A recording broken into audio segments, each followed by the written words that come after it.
Good afternoon, everyone. Hello. My name is Kate Silverman-Wilson, and I manage adult programs here. Thank you all for joining us at the MIT Museum this afternoon.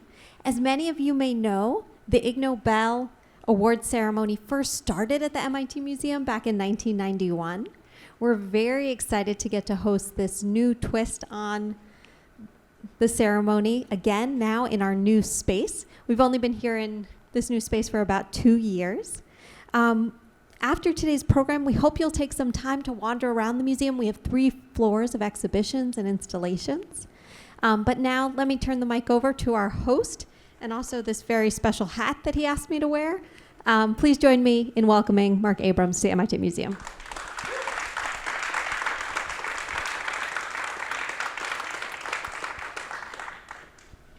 Thank you, Kate. Thank you for coming today. My name is Mark Abrams. I founded the Ig Nobel Prize ceremony. In case you don't know, the Ig Nobel Prizes are prizes. We give out 10 of them every year.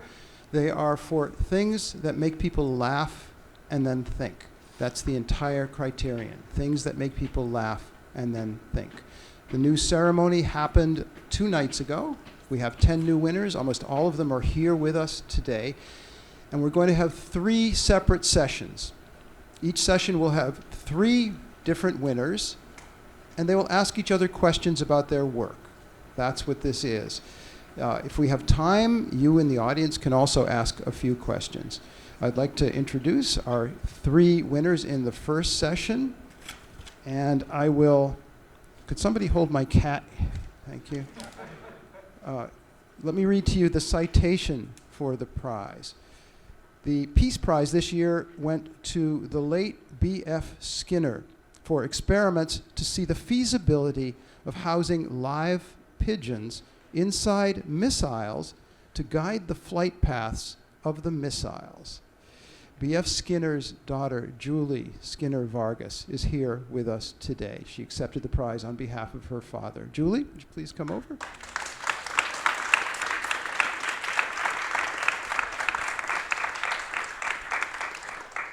And we're going to begin with each of the winners doing a 1-minute explanation in brief of what they did. So I'll introduce the other 2, and then we'll have the 1-minute explanations.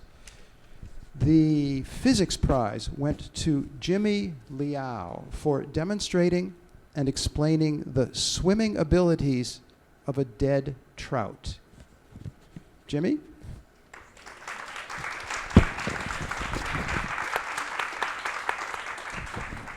The demography prize, first time we've ever given a prize in the field of demography, and I'll bet that at least if a third of the people here know what that word means, went to Saul Justin Newman for detective work to discover that many of the people famous for having the longest lives lived in places that had lousy birth and death record keeping.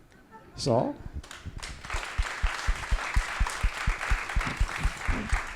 If I could have the cat back, please. Thank you. And let's begin with a 1-minute clear introduction from each of them. And you'll see we have a way of making sure that 1 minute is exactly 1 minute. Julie, why don't you begin? To guide missiles to blow up enemy ships required an animal to peck repeatedly for 4 to 5 minutes. My father knew the only way to do that was to use a variable ratio schedule. You do that by reinforcing the first peck, then 2, then 1, then 5, then 1, and stretch it out. Well, he taught a bunch of birds to do that very reliably, asked for a demonstration in D.C. He took a bird 36 hours on the train. They took the top off the apparatus. The bird pecked a dim target absolutely reliably. Some smart person thought, and held it up like that. The bird stopped, and the bird started again. But interestingly enough, the greatest discovery was serendipitous because he played around with a bird knocking a baseball bat, and for the first time, they shaped behavior with a hand switch rather than with equipment. And that started the whole field of behavior analysis, using clicker training and so forth to teach animals. Thank you. Thank you, Julie. And thank you, too. Jimmy. Been shorter if I did. Thank you. Thank you. Unsteady flows are everywhere in nature. The intrinsic musculoskeletal compliance of a freshly dead fish's body is sufficient to capture the energy of vortices shed behind a stationary cylinder in flow. So the flexible body acts as both a lift-producing sail and a stabilizing keel to allow the fish to tack upwind like a sailboat. Whalers knew this. They cut the flukes off dead whales to prevent them from drifting further away. Similarly, the body of a dead fish can harness the energy in flows to generate thrust passively, but live fish can do it much better by using slight, well-timed fin and body movements. That dead fish do live fish things tells us how little fish need to do to swim. At times, the water swims the fish without muscle, without a brain.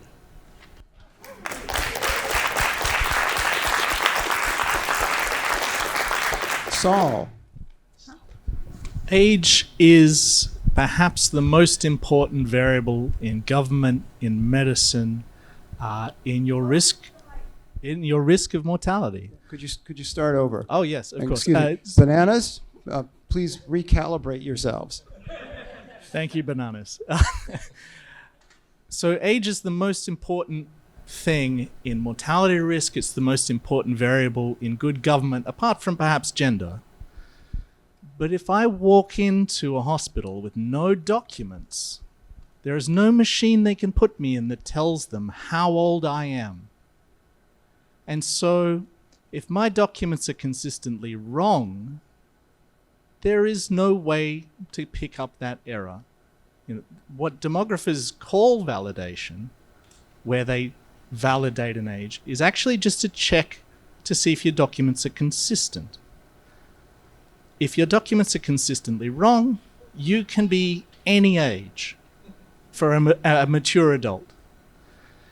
And this has combined with something I discovered around 2018, which is that theoretically errors in the way we keep records will build up non-linearly over time, so that our extreme age records should be essentially all junk.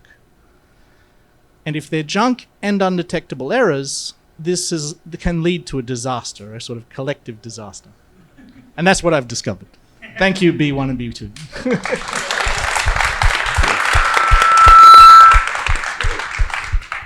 And now these winners will ask each other questions. If you have a really pressing desire to ask a question early on, raise your hand and we'll try to notice you, but we'll probably do a little bit more of that later on. And 9 of the 10 winners are here today. The 10th had to fly back.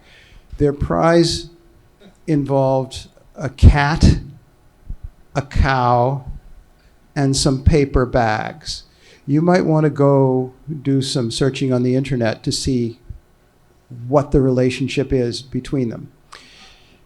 But in honor of them, we have this toy cat, and for not a very good reason, I'm going to have the conversation begin by giving the toy cat to the person who will ask the first question, and then you can do whatever you want with it.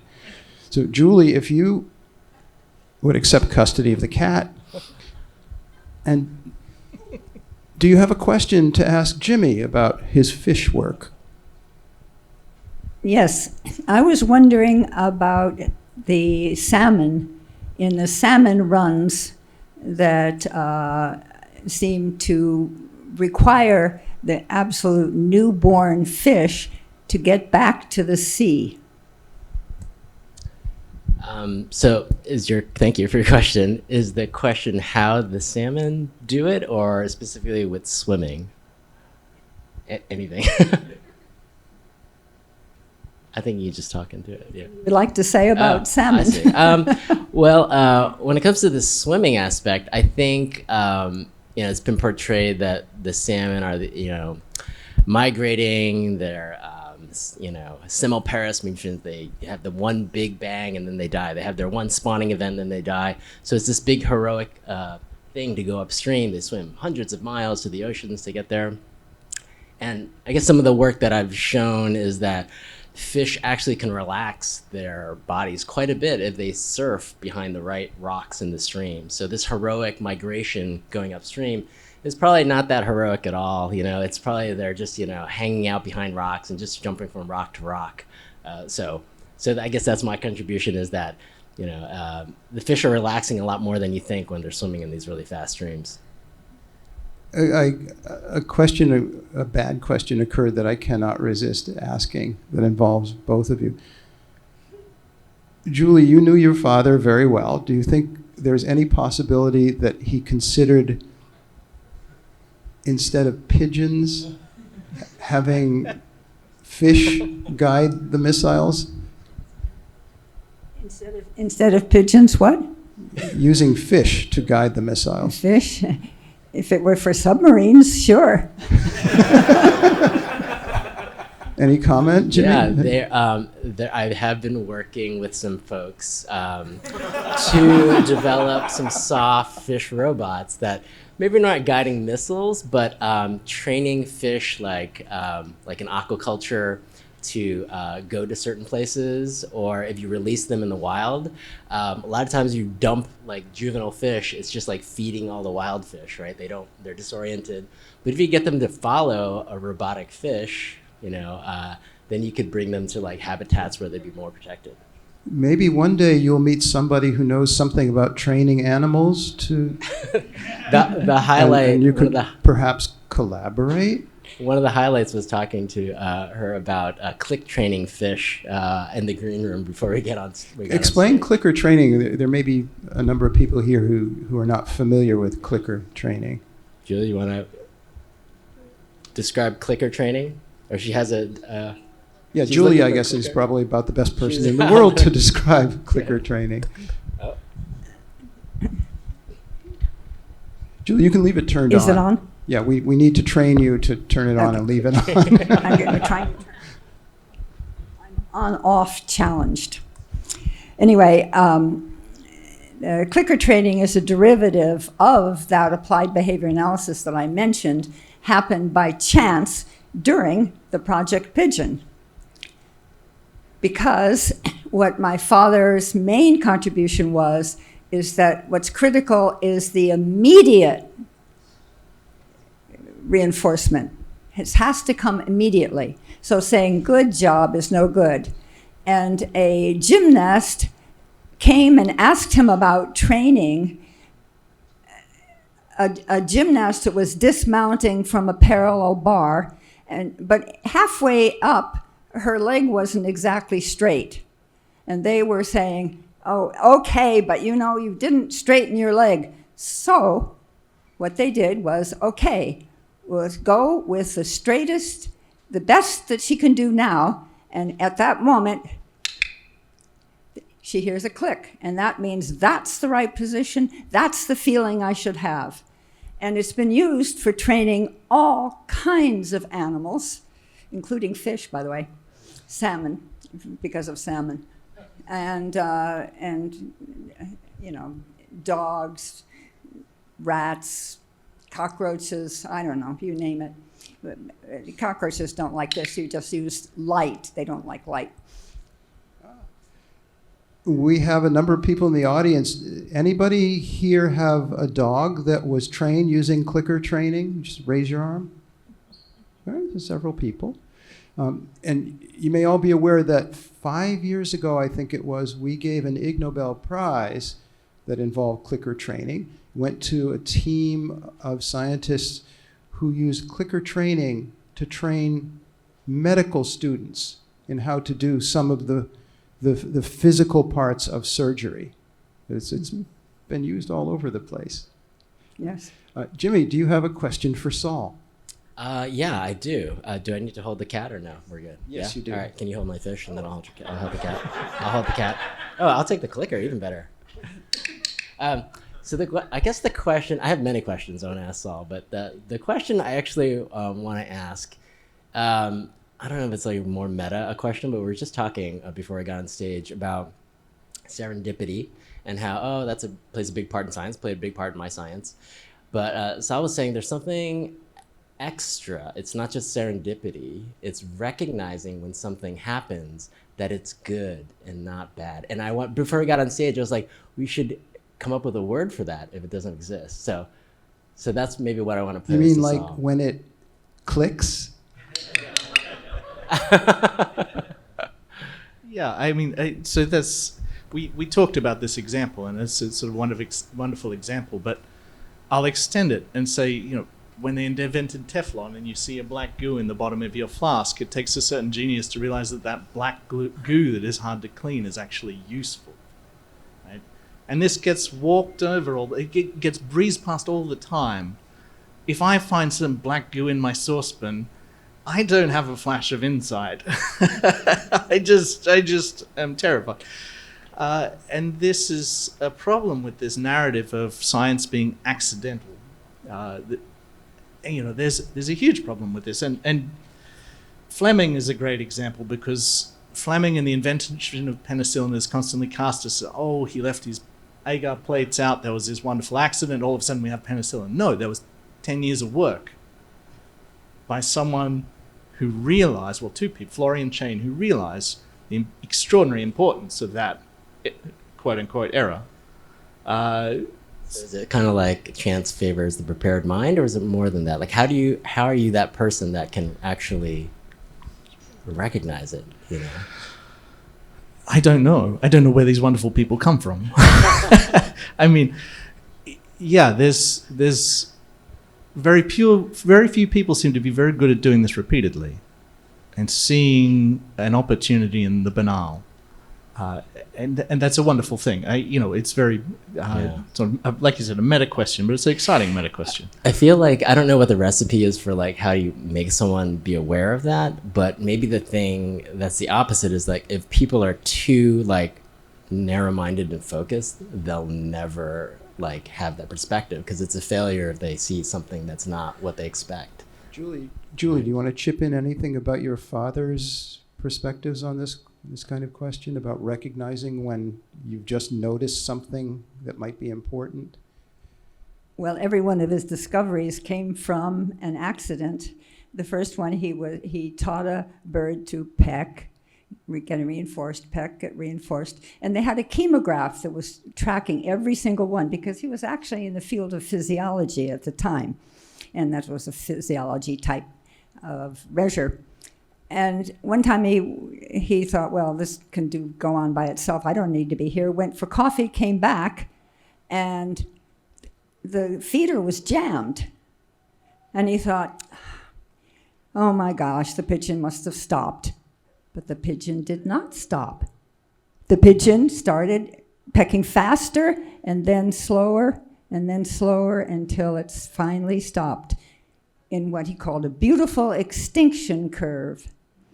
And so, instead of just fixing the apparatus, he thought, this is interesting, and he started deliberately stopping the feeder and started whole business of extinction curves. Saul, do you have any question for Julie? No, I think you've beautifully covered the sort of the spirit of that level of invention, but we were actually talking about your role in particular being a really important one, because you keep archives of your father, right? And I think this is a beautiful thing, and I was explaining that I have a partner who has worked in the Gulag archives in Russia, and right now those people are quote-unquote foreign agents, and it is driving home the importance of physical objects in preserving the process you've just talked about, which is scientific invention and the workings of a brilliant mind. And so I would just ask you, what that field is like, how you feel that field is supported, and whether you think you have enough support in doing something that is supremely important. Well, actually, my father, being a behaviorologist, was interested in behavior, and he was asked to write about scientific discovery. And the person who asked him thought it would be a hypothetical deductive system. But what he wrote was called A Case History in Scientific Method, about how behavior really evolves in a scientist. His editor was not pleased because he essentially said the hypothetical deductive method doesn't contribute anything. You have to see how behavior is going, try something and see how it changes, and then find out why. He was always interested in finding out why. And now, I don't have a why question, but do you have a question for Saul? Yes, I want to know how you determine what you think an actual age would have been from the records you get. I mean, that's a fascinating question, because most of this is powered by my sort of internal cynical drive, if you like. It's an extremely difficult question. Let's take the oldest man in America, and I've been investigating his case recently.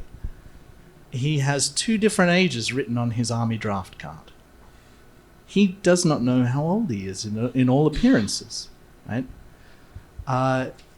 And I think the reason for that is quite clear. Like, I have no doubt that the man fought with absolute distinction, but he, in consecutive censuses, has 4 or 5 different ages at birth. So what is his age? I don't know. I don't think he knew. And I think it's very difficult for us, especially in a Western, well-cared-for population, to understand the flexibility of identity. And age is a big part of this. You know, we still have a situation in the world where 25% of children do not have a birth certificate. The Prime Minister of Pakistan did not know how old he was, and this is routine outside of our little bubble.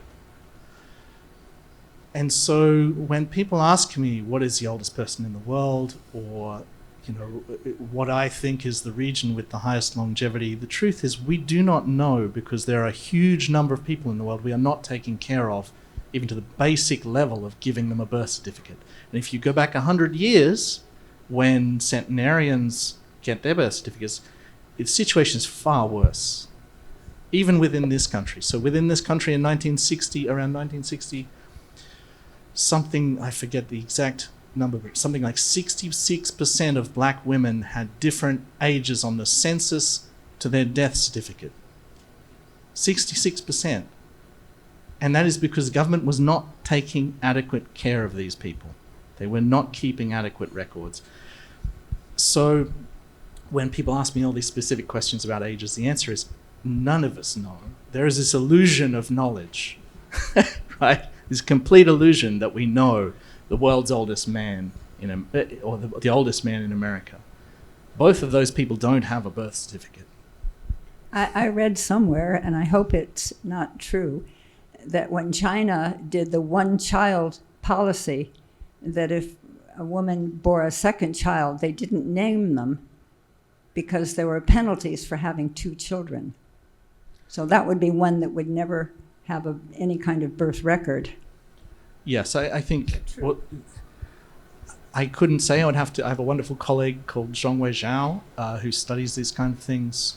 China has a mix of wonderful birth records for firstborn sons going back to 60 AD in enormous books, but they only got official birth certificates in 1996, right? 1996. How do you decide how many 100-year-olds there are? I have no idea. The one-child policy, I think, is hugely problematic. I would not be surprised if there were all sorts of... People are very inventive, and when people are crushed by their governments or put down by their governments, they have inventive ways of getting around it. whatever they are, I don't know. I think there are people who would have studied this and would be able to tell you. I think it's an excellent question. Saul, could you tell us your thoughts a little bit about, now that we know, because you looked into it, that around the world, an awful lot of the information everybody believed existed about how old people were when things happened to them at various points in their life, when they got medical treatments at various points in their life. Now that we know that a large fraction of that is probably wrong, what does that mean for everything that we think we know about how to treat people medically, about how populations get older, about everything? What does it mean? I think the most important part of this is that in the middle of life, very little of medicine is going to change because of this, as long as these errors are symmetrically distributed. But at the tail end, at the extreme old ages, and even just above age 80, there seems to be enormous problems. And where this is really playing out, and I think where this is going to have the biggest effect, is if a government wants to take care of their people, they will project how many old people they expect to see in the future. The basis of those projections are these deeply flawed data. And so if these data are deeply flawed, so are those projections. Those estimates are based off something called the Canisto late life mortality model that is used to set your pension rates. Right? That is used to decide where the government is building hospitals for you into the future. And if those numbers are wrong, that is deeply shocking. So there's a sort of comedic side to this. I especially love the fact that many of the oldest people in the world seem to be getting away with murder and having a whale of a time. But there is a serious side to this that sort of affects all of us, and I think we really need to start pulling that apart. Julie. I have a question for you, Jimmy. Your study of dead fish had to do with vortexes and things like that. What's the most interesting study that you've been involved in having to do with vortexes? Because that's your field, isn't it? Among other things, it's physics. Yeah. And Jimmy, vortex is a word that everybody hears, but a lot of people never really use it much. Could you Sure. give a real quick, clear explanation? Vortex is essentially a spinning water. It's an eddy. It's got angular velocity to it. But picture like when you drain your. You didn't make that into smaller words. You made. I made it into bigger words. All right, let me turn off the scientist part of it. Little tornadoes. Little tornadoes. They just kind of spin, right? I think, like your dad, I'm just interested in animal behavior, and I think growing up, in the woods, fishing and mucking around, catching stuff, the questions in nature are very interesting to me, but the answers weren't that satisfying. I couldn't measure stuff. There's like the inner control freak in me. Like I wanted to just measure something, quantify it, and so that's why I was attracted to biomechanics and physics and neuroscience. But I've only discovered this now. It's like, by the very act of doing that, you're bringing the animal into the lab and you're interrogating it in a very artificial environment. And it's not behaving the way it behaves out there. And so my struggle has always been, as a scientist, how do I study natural behavior but quantify it? And I think the technology is getting there, so we can actually basically be like Nat Geo, like videographers, but actually extract quantitative information out there from cameras that can record high speed for days at a time to, tracking automatically herds of animals or schools of fish. So I forget what the question was, but that's kind of like where I want to be headed, is to study behavior, because it's so much more rich than what we give animals kind of credit for. And your dad knows that. And he started studying it there, and I've kind of worked my way from inner control freak to back outside to do that stuff. I hope you three stay in touch. Yeah. Let's see if anyone in the audience has questions.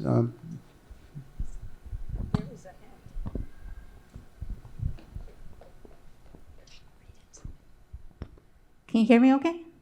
Okay. So two things. One is a comment towards what Julie said. I actually met a woman of Chinese descent who on paper is younger than her husband, but in actuality is something, I forget how many years older, because she was the second child during the one-child policy. And she had to be assigned to her mother's or one of her parents' brother who did not have a child. So her birth date is actually officially different from her real birthday. And the tracking of sons back to 600 AD might have something to do with astrological predictions and the need for precise time. Just that. And my question about testing age, I think there's a test now, there are several tests now that exist that can tell you not necessarily chronological age, but I forget the exact term of how, I guess, the body is behaving that age. I don't remember the term. I think sometimes it's called biological age, although it's a bit of a sticky wicket in terms of terminology. And you've touched on something really interesting, because I tried to be careful to say in the past we haven't been able to do this, because I think we're very close to being able to do this. There's a final barrier, which is that all of those metrics are calibrated off the paperwork. They need to be calibrated off a physical measurement. There's something called amino acid racemization, where you can tell the age of amino acids. You can date teeth using isotopic ratios. Those need to be used to calibrate these measures you're talking about. Because at the moment there's this kind of an absurd situation, which I think will figure itself out, where people measure the extreme old using those clocks, and every time they do, they look 15 years younger than their paperwork, right? So there's two explanations. The one they've gone with is very exotic. It's, we've found people who are super ages and they don't age, and they're like some pocket of superhuman ability, or their paperwork's wrong. Which of those I'm only 35 years old. Exactly. So, thank you. I understand that there's countries now that are using biometric identification to provide government services. Have you been able to look at any of that yet, or do you have ideas on how you might study it? And how long might it take to find out or prove your theory? Until after I'm long dead. I mean, any system we start now, yeah. How will we know you're dead? Don't ask my children if they're collecting pension checks. Just no questions asked, please. I think that's the challenge here. Even photo ID is relatively new, right? And so any of these changes, you got to wait a century. That's all there is to it. And even then, photo ID, identity theft is rampant in the US. Millions of cases. I can buy a birth certificate online legally with no ID. Yeah. Hi. Hi. I'm 92. Time to go, time to stop. I think we have time for one more question. So a lot of these studies, when you say like the water swims the fish, right, or that pigeons are piloting bombs, sound very silly, but then during the ceremony, when you see the paper title, it's very jargony, right? So how much is the silliness inspire the science? Or do you go into it thinking this is very funny, I should study it, or do you, like, after hours and hours and years of research, look back and think, oh, that's hilarious? How much does the science drive the funny? How much does the silly drive the science? I'll start. The silly never occurred to me. Like, it was a real legit, thing. The live fish was like surfing. I'm like, oh, that looks so passive, but how would I show that. I was like, well, what happened? It was like at 9 o'clock at night in the lab. I was like, well, what do I have around? I've got, a dead fish. Let me tow it behind there and see what it looks like. And so it looked really similar. So it didn't occur to me that it was humorous or anything really until I started seeing my video pop up in lots of conference talks. And I was like, oh, okay. And then so I came around to, maybe I was too close to it, so I didn't know it was that silly. But I wasn't like, what should I do for my dissertation at Harvard? Oh, let me swim some dead fish and see, So it wasn't that way. Maybe it is for other folks, but yeah. Let's each of you answer that, and then we'll finish. Saul? I absolutely knew it was silly. I thought, yeah, I'm very silly. I was supposed to be working on plants, and it was straight away because some of these demographers had claimed that the world's oldest woman had smoked for 90-something years and never inhaled. And I was like, that's ridiculous and kind of great. So I saw the silly side, but that's because I'm silly. Julie? I don't know about humor, but my father was certainly surprised by an awful lot of things that he did that didn't turn out the way he expected. He also had a terrific sense of humor outside of his research, but he was deadly serious about tracking data precisely. Okay, thank you. And before we finish, I want to introduce one person who will be running an event similar to this in November in Tokyo. Okay. Kiyoshi Furusawa is here. And in November, if you're in Tokyo, go to the Mirai-kan Science Museum. There will be a bunch of other Ig Nobel Prize winners, and maybe some of the winners from this year also, with Kiyoshi running it. So thank you, Kiyoshi. And thank you to Julie Skinner Vargas and Jimmy Liao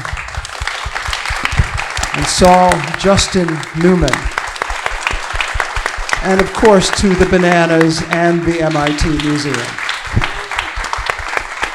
We will have a session at 2 o'clock with the other Ig Nobel Prize winners doing a discussion, and many of the others in the audience, and then the final session at 3:30. So join us then if you like. Thanks for coming.